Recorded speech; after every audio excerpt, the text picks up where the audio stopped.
saya selaku dari penanggung jawab di makam Kartini juga mewakili dari ahli waris keluarga besar almarhumah Kartini Joyadiningrat.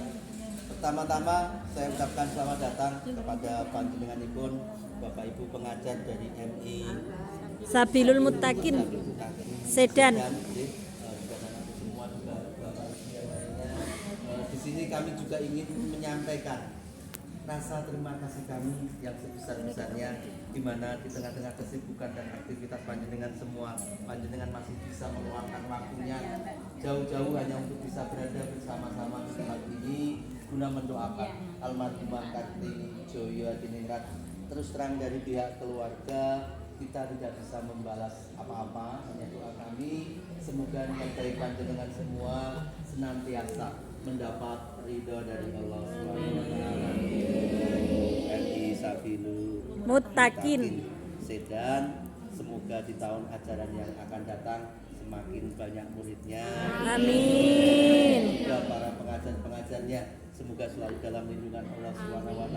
Amin. Selalu diberikan kesehatan, keselamatan, ditambahkan kesabaran dan kemudahan di dalam mengajar anak didiknya. Dan wabil khusus sudah anak-anak semua yang ada di sini, semoga kelak menjadi anak yang soleh-soleha, anak yang selalu membawa manfaat bagi kedua orang tuanya, agama dan negaranya. Amin ya robbal alamin. Selanjutnya nanti sebelum dilanjutkan dengan doa, perkenankan saya terlebih dahulu untuk menceritakan sedikit saja tentang siapa saja yang dimakamkan di sini. Jadi kita mulai dari makam yang paling depan sana. Di depan itu ada makam besar sendirian, juga ada pagar besinya. Itu adalah makam dari Bapak Bupati Rembang, suami dari Raden Ajeng Kartini. Namanya Kanjeng Raden Mas Adipati Aryo Singgih Joyadiningrat. Beliau asli dari Blitar, Jawa Timur. Sebelum menikah dengan Raden Ajeng Kartini, Pak Bupati Rembang menikah dengan Raden Ajeng Sekarmila Joyadiningrat yang makamnya ada di tengah ini sebagai permaisuri yang pertama. Dan permaisuri yang pertama ini beliau dinikahi Pak Bupati Rembang tidak punya keturunan. Bahkan pada usia 40 tahun beliau sakit hingga akhirnya meninggal. Nah, karena permaisurinya meninggal, maka Pak Bupati menikah lagi dengan Raden Ajeng Kartini. Jadi Raden Ajeng Kartini dinikahi Pak Bupati Rembang sebagai permaisuri yang kedua.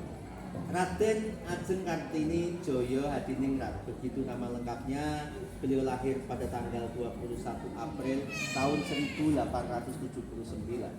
Beliau putri dari Bupati Jepara. Ayahnya bernama Aryo Sosroningrat dan ibunya bernama Ibu Ngasirah. Dan Ibu Ngasirah ini beliau adalah putri dari Kiai Haji Madirono dan juga Ibu Haja Siti Aminah. Jadi Raden Ajeng Kartini selain putri dari seorang bupati, beliau juga merupakan cucu dari seorang kiai. Bahkan Raden Ajeng Kartini juga merupakan santrinipun atau murid dari Mbah Yai Soleh Darah Semarang. Dan Raden Ajeng Kartini juga lah pada waktu itu yang mempunyai gagasan dan pemikiran sekaligus beliaulah yang berani meminta dan menyuruh Mbah Yai Soleh Darah untuk segera menerjemahkan Al-Quran. Hingga ada terjemahan Al-Quran dalam bahasa Jawa yang ditulis menggunakan huruf Arab gundul atau pegon. Terjemahan itu pertama kali ditulis Mbah Yai Soleh Darat, diberikan kepada Raden Ajeng Kartini sebagai hadiah pernikahan dengan Bupati Rembang. Dan alhamdulillah sampai saat ini terjemahan itu masih kita simpan di Museum Rembang. Itu adalah bukti sejarah Raden Ajeng Kartini di dalam hal agama. Kalau di kancah nasional beliau juga sangat luar biasa, sehingga pada tahun 1964 Raden Ajeng Kartini ditetapkan oleh Presiden Soekarno sebagai pahlawan nasional. Raden Ajeng Kartini menikah dengan Pak Bupati Rembang hanya 10 bulan saja, dikarenakan 10 bulan setelah menikah beliau melahirkan, terus 4 hari kemudian beliau wafat karena mengalami pendarahan. Jadi Raden Ajeng Kartini wafat usia 25 tahun. Tapi alhamdulillah putranya hidup. Putranya laki-laki diberi nama Raden Mas Susalit. Jadi Susalit neo maknanya pun susah wiwit alit, karena dari kecil nggak punya ibu.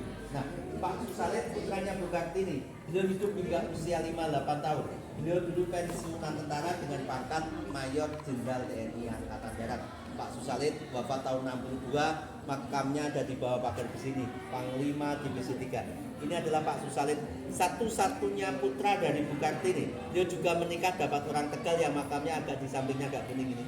Ya itu depannya Bapak. Nah itu adalah menantunya Bu Kartini. Dan dari pernikahannya ini beliau masih punya satu putra ini namanya Budi Setia Susalin. Jadi secara keturunan ini Raden Ajeng Kartini hanya punya satu putra dan satu cucu. Cucunya juga menikah, itu istrinya baru saja wafat 2 tahun yang lalu dan dimakamkan di sebelahnya. Jadi itu ada makam baru, itu adalah cucu menantu dari Raden Ajeng Kartini. Dan dari pernikahannya ini beliau masih punya putra putri 4. Jadi secara keturunan yang masih ada, Raden Ajeng Kartini masih punya buyut 4 di Jakarta.